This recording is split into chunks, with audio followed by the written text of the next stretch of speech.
नक्षलवादी जिल्हा, नक्षलवादी एरिया, हेच का आपली ओळख. स्वागत आहे तुमचं गडचिरोली जिल्ह्यामध्ये.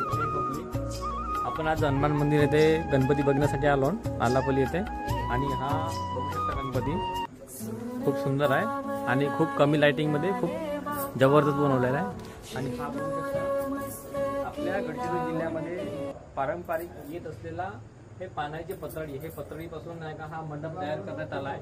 हे जे दिसत आहेत ना हे पत्राडी पण पाना, वाट्या पण पानाच्या. मुकेश पण आलाय. मुकेश पण दोन शब्द इथं व्यक्त करते. मुकेश रायडर. तर मित्रांनो, तुम्ही बघू शकता ज्या प्रकारे आता भाऊने तर तुम्हाला सगळे काही समजून सांगितले आहे. हा आपला आहे गडचिरोलीच्या एक पारंपरिक पद्धतीने बसवलेला, म्हणजे जसं तुम्ही बघू शकता पत्राडी. ठीक आहे, पत्राडीने बनवलेला पूर्ण हा महिला, त्याच्यावर याची काही लाइटिंग यूज केली आहे. मग त्यानंतर गणपती बाप्पा पण खूप सुंदर दिसून राहिले, म्हणजे कमी लाईट मध्ये सगळ्यात छान. आताही विस्तोवर स्वयंपाक करतात स्त्रियांनी, ते इथं बघण्यात येत आहे. जुना हा हजारो वर्ष असलेला हा परंपरा, पानापासून बनलेला हा पत्राडीचा मंडप सर्व खूप सुंदर बनवले आहेत आणि खूप नायका चांगल्या प्रकारे नायका नियोजन करून हा तयार करण्यात आला. आता जुन्या काळामध्ये हे जात्यानं नायका इथं जे काही धान्य वगैरे सर्व धान्य इथं स्ट्रक्चर पण बनवलेलं आहे.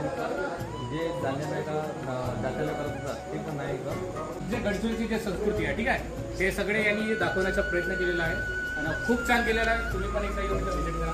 व्हिजिट म्हणजे बाप्पाचे दर्शन करा, बाकी काही नाही. इथे एक मिनी वॉटरफॉल तुमचा बनवलेला आहे. तर कमेंटमध्ये सांगा कोणता वॉटरफॉल असू शकते हा. बाकी आपण एक कुठला तरी वॉटरफॉल आहे सांगितले नाही मंडळाला, काही लिहिले वगैरे नाही, पण हा कुठला ना कुठला हा वॉटरफॉल आहे. गडचिरोलीमधून एक स्ट्रक्चर बनवलेला आहे हा.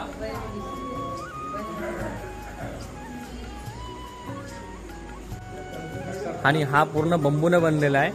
गडचिरोलीमध्ये बंबू पण प्रसिद्ध आहे, बंबूने पण बनवला गेला आहे. पूर्ण ओरिजिनल बंबू आहे आपल्या गडचिरोली जिल्ह्याचा. एक सट्टा बनवलेला आहे.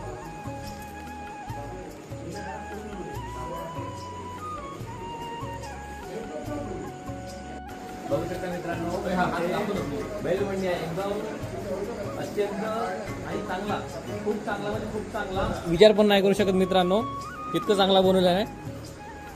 मंडळाला खरंच कौतुक आहे आमच्या दोघांकडून. काही युनिक करण्याचा प्रयत्न केलेला आहे आपल्या गडचिरोलीच्या काही भाऊ लोकांनी. तर तुम्ही इथे या, नक्की ना व्हिजिट करा.